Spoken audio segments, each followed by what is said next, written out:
یہ سب سوائے صغیر کے اس علاقے سے اچھی طرح واقف تھے۔ ذرا سی دیر میں وہ خاصی دور چلے گئے۔ صغیر سے ابھی تیز نہیں دوڑا جاتا تھا کیونکہ اس کی ٹانگیں زخمی تھیں اور زخم ابھی پوری طرح ٹھیک نہیں ہوئے تھے۔ ادھر گھوڑی کے تعاقب میں گئی ہوئی پولیس نے گھوڑی کو مار لیا۔ گھوڑی کو 3-4 گولیاں لگی تھیں۔ گھوڑی گری اور ذرا دیر تڑپ کر مر گئی۔ تھانے دار اور اس کے سپاہی وغیرہ رائفلیں آگے اور انگلیاں ٹریگروں پر رکھے دبے پاؤں آہستہ آہستہ مری ہوئی گھوڑی کی طرف بڑھنے لگے۔ انہیں خطرہ نظر آ رہا تھا کہ اس کی پیٹھ پر بیٹھا ہوا ڈاکو مرتے مرتے ان پر ریوالور فائر نہ کر دے۔ آخری سے للکارتے ہوئے وہ سب قریب پہنچے تو دیکھا کہ یہ کوئی سوار نہیں تھا بلکہ ایک بوری تھی جس میں گھاس بھری ہوئی تھی۔ پنڈت سندر داس نے اپنے ان آدمیوں کو گالیاں دینی شروع کر دی جو اس طرف کھڑے تھے جس طرف سے گھوڑی بھاگی تھی۔ وہ تھانے دار کو یہ بیان تو نہیں دے سکتے تھے کہ انہوں نے جب گھوڑی پر سوار دیکھا اور 2 گولیاں بھی فائر ہوئیں تو وہ سمجھے کہ یہ ڈاکوؤں کا سردار ہے جو دائیں بائیں فائر کرتا جا رہا ہے۔ اسے دیکھ کر اس طرف والے پولیس کے آدمی ادھر ادھر چھپ گئے تھے۔ پنڈت سندر داس نے حکم دیا کہ گاؤں میں چلو اور گاؤں کے گھر گھر کی تلاشی لو۔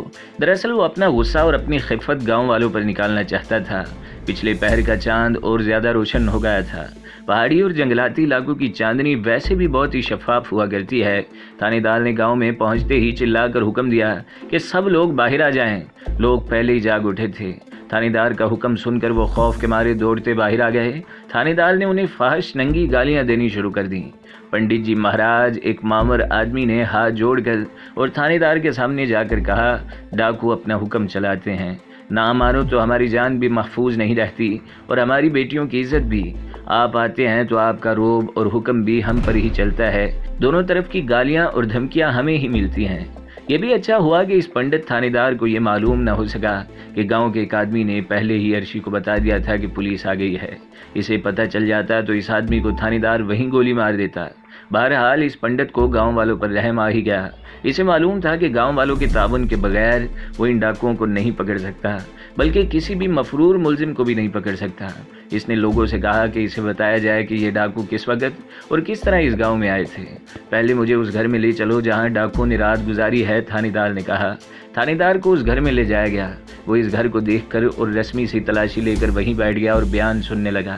اس کے ساتھ ہی اس نے حکم کے لہجے میں گاؤں کے ایک بڑے آدمی سے کہا کہ اس کے لیے اس کی ساری نفری کے لیے ناشتے کا بندوبست کیا جائے۔ اسے پہلی بات یہ بتائی گئی کہ یہاں ایک گھر میں ایک نوجوان لڑکی ہے جسے یہ ڈاکو ساتھ لائے تھے۔ دوسری بات یہ کہ گھر میں ایک جوان آدمی بند ہے جس کے ہاتھ پاؤں بندھے ہوئے ہیں، اسے بھی ڈاکو ساتھ لائے تھے اور یہاں پھینک کر چلے گئے اور ایک آدمی کو کاندھوں پر اٹھا کر واپس آئے تھے۔ یہ آدمی بے ہوش تھا جسے پہلے تو لوگ مرا ہوا سمجھتے رہے لیکن وہ بھی عرشی ڈاکو کے ساتھ بھاگ گیا۔ یہ لڑکی وہی لڑکی تھی جس نے اپنے چاہنے والے سے مل کر اپنے گھر میں ڈکیتی کی واردات کروائی اور اپنے آپ کو خود ہی اغوا کروایا تھا۔ یہی وہ لڑکی تھی جسے صغیر اس کے ماں باپ کے گھر لے جا رہا تھا کہ راستے میں عرشی اور اس کے ساتھی مل گئے۔ وہ صغیر تھا جسے عرشی اور اس کے 3 ساتھی بے ہوشی کی حالت میں اٹھا کر اس گاؤں میں لائے تھے۔ جس جوان آدمی کے متعلق بتایا گیا کہ اسی گاؤں کے گھر میں بند ہے، وہ وہی آدمی تھا جس سے اس لڑکی کی محبت تھی اور اس آدمی نے ہی لڑکی کے گھر ڈکیتی کی واردات کروائی اور لڑکی خود ہی اس کی خاطر گھر سے نکل آئی تھی۔ عرشی دیگر حصہ وصول کرنے کے علاوہ اس لڑکی کو بھی اپنے ساتھ رکھنا چاہتا تھا لیکن اس آدمی نے ایسا نہ ہونے دیا تو عرشی نے اسے باندھ کر بند کر دیا۔ لیکن اس لڑائی جھگڑے میں لڑکی نکل بھاگی تھی اور صغیر سے جا اس کا آمنا سامنا ہو گیا تھا۔ لوگوں کی رہنمائی میں تھانے دار اس گھر میں گیا جہاں لڑکی کو رکھا گیا تھا۔ لڑکی وہاں بیٹھی زارو قطار رو رہی تھی۔ تھانے دار اسے تسلی دلاسے دے کر پوچھنے لگا کہ اس پر کیا بیتی ہے۔ یہ لڑکی صغیر کے لیے خطرہ پیدا کر سکتی تھی۔ وہ اس طرح کے صحیح بیان دیتی کہ وہ سادھوؤں اور سنیاسیوں کے ہاں جا پہنچی تھی اور وہاں سے ایک آدمی اسے اس کے ماں باپ کے پاس لے جانے کے لیے چل پڑا تھا، لیکن لڑکی صغیر کی نیکی کا صلہ دینے کے ساتھ سادھوؤں اور سنیاسیوں اور صغیر کو گول ہی کر گئی۔ اس نے تھانے دار کو اتنا ہی بتایا کہ 2-3 روز پہلے اس کے گھر ڈاکہ پڑا اور ڈاکو اسے بھی اٹھا لائے تھے۔ پھر تھانے دار اس گھر میں گیا جہاں اس لڑکی کا چاہنے والا بند تھا۔ اسے کھولا اور پوچھا کہ وہ ان ڈاکوؤں کے ہاتھ کس طرح چڑھ گیا۔ تھانے دار ایسی بات تو مان ہی نہیں سکتا کہ ڈاکو اس شخص کو بھی اغوا کر کے لے آئے تھے۔ اگر ایسا ہی ہوا ہے تو اس کے اغوا کی وجہ کیا ہے؟ وجہ ایسی تھی جو یہ شخص تھانے دار کو نہیں بتا سکتا تھا۔ ڈکیتی کی یہ واردات تو اس نے خود کروائی تھی۔ اسے اس لڑکی کے ساتھ اور لڑکی کو اس کے ساتھ دیوانہ وار محبت تھی۔ دوسری وجہ یہ کہ لڑکی کو باپ اپنی عمر کے ایک آدمی کے ساتھ بیاہ رہا تھا۔ تیسری وجہ یہ کہ باپ اور بھائیوں نے لڑکی کو مارا پیٹا تھا کہ وہ اس بڈھے کسوٹ کو دھتکار رہی تھی۔ انہیں پتہ چلا کہ لڑکی اس شخص کو چاہتی ہے تو انہوں نے بدماشوں سے اس کی پٹائی کروا دی تھی۔ لڑکی اور اس آدمی نے انتقاماً اس واردات کا انتظام کیا، اور یہ انتظام اس شخص نے اپنے جرائم پیشہ دوست کے ذریعے کیا تھا۔ عرشی اس دوست کا آگے دوست تھا۔ یہ ہندو تھانے دار ڈکیتی اور اغوا کی اسی واردات کی تفتیش کر رہا تھا۔ لڑکی کے اس عاشق نامراد کو ابھی معلوم نہیں ہوا تھا کہ تھانے دار اتنی جلدی کس طرح اس گاؤں پر آن دھمکا ہے جہاں عرشی اس لڑکی کے ساتھ موجود ہے۔ یہ مخبری اس شخص کے اپنے جرائم پیشہ دوست نے کی تھی جس کے ذریعے واردات کروائی گئی تھی۔ اس جرائم پیشہ مخبر کو معلوم تھا کہ عرشی واردات کے بعد اسی گاؤں میں دو رات رکا کرتا ہے۔ عرشی تو اپنے ساتھیوں سمیت نکل گیا، لیکن تھانے دار کو لڑکی اور لڑکا مل گئے تھے۔ تھانے دار نے بہت تلاشی لی، لیکن جو نقدی اور زیورات چوری ہوئے تھے ان کا سراغ نہ ملا۔ یہ مال عرشی کے ساتھ ہی چلا گیا تھا۔ تھانے دار نے لڑکی اور اس لڑکے کو ساتھ لیا اور اپنے تھانے کو روانہ ہو گیا تھا۔ صغیر، عرشی اور اس کے ساتھی بہت دور نکل گئے تھے۔ وہ بکھر کر بھاگے تھے، آخر ایک جگہ اکٹھے ہو گئے۔ صبح طلوع ہو رہی تھی۔ ہم کہاں ہیں عرشی؟ صغیر نے پوچھا اور کہا، اب میری فکر کرو، میں کہاں جاؤں؟ تم کچھ ہی کیوں نہ کہو؟ عرشی نے مسکراتے ہوئے کہا، میں تمہیں استاد مانتا ہوں۔ اگر تم یہ اعلان نہ کرتے کہ ہمارے پاس 3 رائفلیں اور 3 ریوالور ہیں تو تھانے دار اپنی نفری کو ساتھ لے کر گاؤں میں داخل ہو جاتا، پھر ہم بچ نہیں سکتے تھے۔ میری درخواست تو یہ ہے کہ میرے ساتھ رہو، تم ساتھ ہوئے تو ہم اتنے مضبوط ہو جائیں گے کہ بڑے شہروں میں وارداتیں کریں گے۔ میں تمہیں اپنی اصلیت بتا چکا ہوں عرشی، صغیر نے کہا، مجھے نہ روکو، میری ٹانگوں کے زخم دیکھو، مجھے سنیاسیوں تک پہنچا دو، کہیں ایسا نہ ہو کہ زخم خراب ہو جائیں، پھر میں چلنے سے بھی معذور ہو جاؤں۔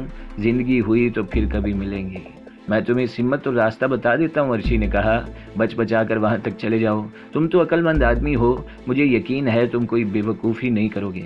ایک بات بتا دو، صغیر نے پوچھا، اس علاقے کا تھانہ کہاں ہے؟ ایسا نہ ہو کہ میں تھانے کے قریب سے گزروں اور پکڑا جاؤں۔ بہت دور، عرشی نے کہا، میں تھانے کو ذہن میں رکھ کر اس طرف بھاگا تھا تاکہ تھانے کے علاقے سے دور نکل جاؤں۔ تم اتنے پیارے آدمی ہو کہ میں تمہارا ساتھ چھوڑنا نہیں چاہتا، لیکن میں تمہارے ساتھ وہاں تک جا نہیں سکتا۔ تمہیں اکیلے بھیجتے ہوئے میرا دل دکھ رہا ہے، پھر میرے ساتھ پاکستان چلے چلو، صغیر نے کہا۔ اگر زندگی اسی لائن پر گزارنی ہے تو پاکستان سے بہتر اور کوئی ملک نہیں۔ وہ کیسے؟ دن دیہڑی ڈکیتی کی وارداتیں کرتے پھرو، صغیر نے کہا۔ لوٹ جانے والے تھانے رپورٹ دینے جائیں گے تو تھانے دار ان سے ایسی باتیں کرے گا جیسے انہوں نے اپنا گھر خود ہی لوٹ لیا ہے۔ بعض تھانے دار تو رپورٹ کرنے والوں کی بے عزتی کر کے تھانے سے نکال دیتے ہیں، تمہیں کوئی نہیں پوچھے گا۔ پاکستان میں ڈاکہ زنی اور رہزنی ایک جائز کاروبار ہے جس میں تھانے دار برابر کا حصہ دار ہوتا ہے، وہاں تمہیں سرکاری حیثیت بھی حاصل ہو سکتی ہے۔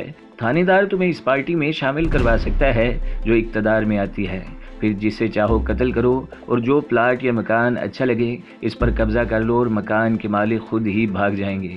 نا بھائی، عرشی نے حیرت زدگی کے لہجے میں کہا، پاکستان میں ایسے نہیں ہو سکتا۔ میں نے پہلے کچھ ایسی باتیں سنی تھیں لیکن انہیں سچ نہیں مانتا تھا۔ تم پہلے پاکستانی ہو جو مجھے یہ بات سنا رہے ہو۔ ہم ہندوؤں کے سامنے پاکستان کا نام بڑے فخر سے لیا کرتے ہیں، حالانکہ پاکستان آدھا رہ گیا ہے، جرائم اور غنڈہ گردی یہاں بھی ہے، لیکن حالت یہاں ابھی وہاں تک نہیں پہنچی جو تم پاکستان کی سنا رہے ہو۔ دعا کرو عرشی، اللہ باقی پاکستان کو سلامت رکھے۔ صغیر نے ہاتھ عرشی کی طرف بڑھا کر کہا، گھٹا چڑھی آ رہی ہے، مجھے نکل جانا چاہیے، یہ لو اپنا ریوالور اور اللہ حافظ۔ صغیر نے ریوالور اور بیلٹ عرشی کو دے دی، پھر اس سے بغلگیر ہوا اور پھر اس کے تینوں ساتھیوں سے گلے لگ کر ملا اور اس طرف چل پڑا جس طرف عرشی نے اسے بتایا تھا کہ سنیاسیوں کا ڈیرا ہے۔ صغیر تھوڑی دور گیا ہوگا کہ اس نے پیچھے مڑ کر دیکھا، اونچی نیچی زمین، چٹانوں اور گھنے پیڑوں نے عرشی اور اس کے ساتھیوں کو اس کی نظروں سے اوجھل کر دیا تھا۔ ذرا ہی آگے گیا تو یک لخت موسلا دھار بارش شروع ہو گئی۔ یا اللہ! صغیر نے دونوں ہاتھ اور منہ آسمان کی طرف کر کے بلند آواز سے کہا، اب یقین ہوا ہے کہ تیری بے نیاز ذات نے میرے گناہ معاف کر دیے ہیں۔ تیرا شکر میرے اللہ، تیرا شکر میرے اللہ۔ اب تیری ذات اقدس کو کبھی ناراض نہیں کروں گا۔ تیری اس بارش کو باران رحمت سمجھتا ہوں۔ مجھے راہ دکھا میرے مولا، مجھے اپنی حفاظت میں رکھ خداوند دو عالم۔ وہ ہاتھ اپنے منہ پر پھیر کر آگے کی طرف چل پڑا تھا۔ بارش تیز تر ہوتی چلی جا رہی تھی اور چند قدم آگے بارش کی چادر کے سوا کچھ نظر نہیں آتا تھا۔ پہاڑیوں اور ٹیکریوں کے درمیان ندیاں بہہ نکلی تھیں، ان کی تیز و تندی بڑھتی جا رہی تھی۔